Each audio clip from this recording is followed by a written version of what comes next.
SETI, S-E-T-I, stands for the Search for Extraterrestrial Intelligence.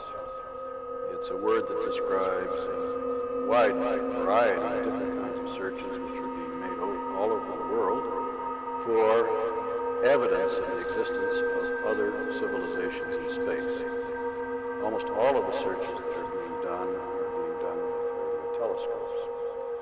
Our goal is to detect in those searches radio and radar transmissions from other civilizations.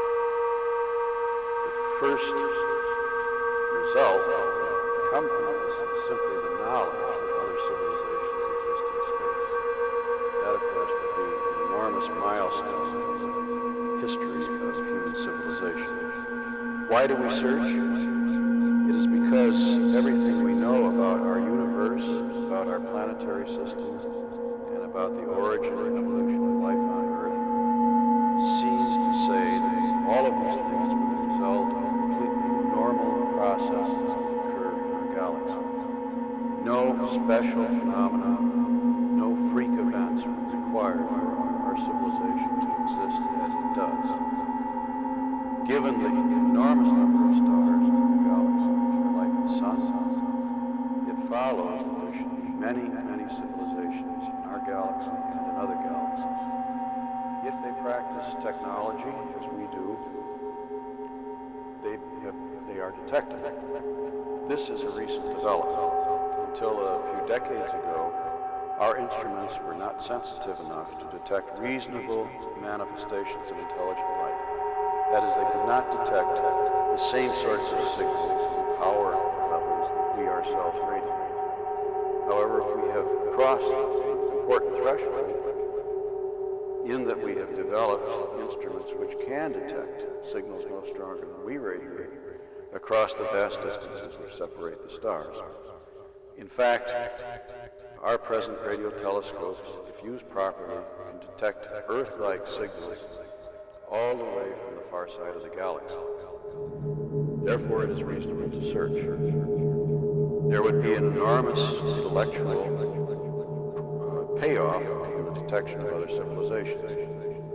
Their mere existence is a very important fact which will influence our thinking, our philosophy, our outlook on life. We will learn almost certainly facts of science, evolution, biology, and other places which we could not learn by any other means. We would see what prospects there are for the future of civilizations, what becomes of them, how do they manage their resources, what ways of life do they adopt. All of these things are interesting in their own right. At the same time, they may provide very useful information in developing our own resources or planning our own activities. I'll get back to a couple of your statements a bit later on. You obviously have touched on the subject, but I'd like you to be a bit more specific. According to your formula, ours is not the only civilization in the universe. Why do we start with the assumption, scientifically speaking, that there must be other civilizations? Our theoretical understanding of the formation of stars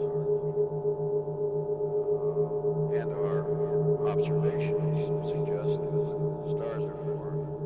They are formed not alone, but must be accompanied by another object or objects. And indeed, about half the stars in the sky are double stars. We believe, from what we have seen, and our theories again, that the remainder of the stars, or indeed even some of the double stars, are accompanied by planetary systems. The theory of planetary system formation says that some of the planets in these systems will be similar to the Earth, and there's now been a multitude of experiments conducted in the chemistry laboratories here on Earth, which show that where you have a planet like the Earth, the chemistry of life develops quite spontaneously and with vigor. It does not require any special circumstances for the first steps in life to develop. We have not traced, as yet, the development first truly living things. We reproduce the construction of molecules of life, but not the first living things. But we are close to that. And again, there doesn't seem to be any special circumstances required to give rise to a living thing. Once you have living things, they compete for resources, food, ecological niches, and this is a driver for evolution to proceed. And so the picture is one where surely very complicated organisms will develop. Many places.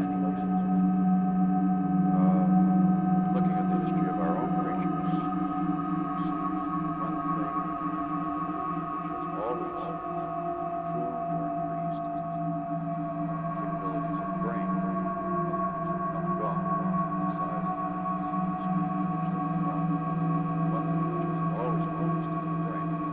And this suggests that you will, in time, it may take billions of years, develop intelligence wherever there is life. Now, that intelligence may, in time, develop itself technology. And once you have technology, you have a system, a technological system, which releases energy into space, energy which we may detect and search in the right way. So this is the picture of why we think there are many modes of intelligent life to be found.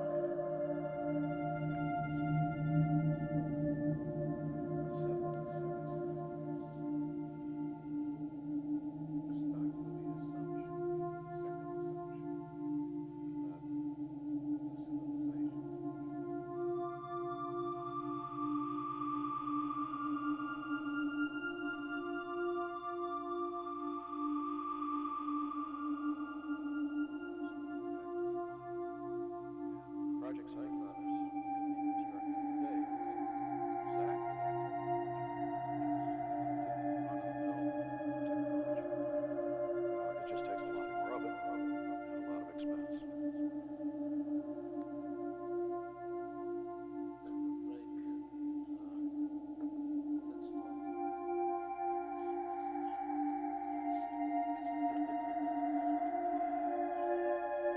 Question number one. Why do you decide to use numbers to affect to communicate what a potential Well, that's an interesting question, a very profound question, and that is, what should you say?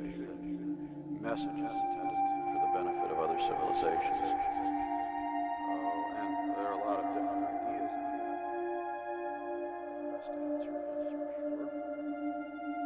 But one idea which is largely accepted is that we want to tell the other civilization the special things about us and our systems. We need not tell them basic science or mathematics. They know all that.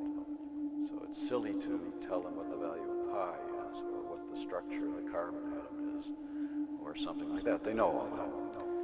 We're not sure that they know what our biology is. It's possible that our basic biology, the system of proteins and DNA, is universal, but we don't know that. If it isn't, then it's very interesting to them, because it's an extremely effective way to make a living thing. So in any case, in designing the Arecibo message and other messages, we've always tried to put in only those things which are special, and we think perhaps unique to us.